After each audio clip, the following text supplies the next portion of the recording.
চলে যাওয়া মানুষ ফিরে আসে না, তারা রেখে যায় কিছু স্মৃতি, কিছু অভিমান, কিছু না বলা কথা। আমরা প্রতিদিনই সেই শূন্যতায় ডুবে যাই, ভাবি যদি সে থাকতো, যদি কিছু বলতে পারতাম তাকে। কিন্তু জীবন যদি চলে না যায়, চলে যাওয়া মানুষ আমাদেরকে অনেক শিক্ষা দিয়ে যায়। কে আপন, কে পর, কে স্থায়ী, আর কে শুধু কিছু সময়ের যাত্রী। তাদের চলে যাওয়ায় কষ্ট হয়, কিন্তু সেই কষ্টটাই আমাদের শক্তি হয়ে দাঁড়ায় যদি আমরা তা গ্রহণ করতে পারি। আজ তুমি কাঁদছো, ভেঙে পড়ছো, এটা ঠিক, কিন্তু মনে রেখো, তুমি আজ যে ব্যথা অনুভব করছো সেটা কাল তোমার চেতনায় পরিণত হবে।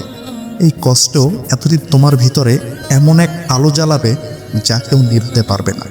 তারা তোমার জীবন থেকে চলে গেছে, কিন্তু তুমি এখনো আছো, বেঁচে আছো, স্বপ্ন দেখছো। নিজেকে হারাতে দিও না বন্ধু, কারণ তুমি এখনো তোমার জীবনের সবচেয়ে গুরুত্বপূর্ণ চরিত্র বহন করছো।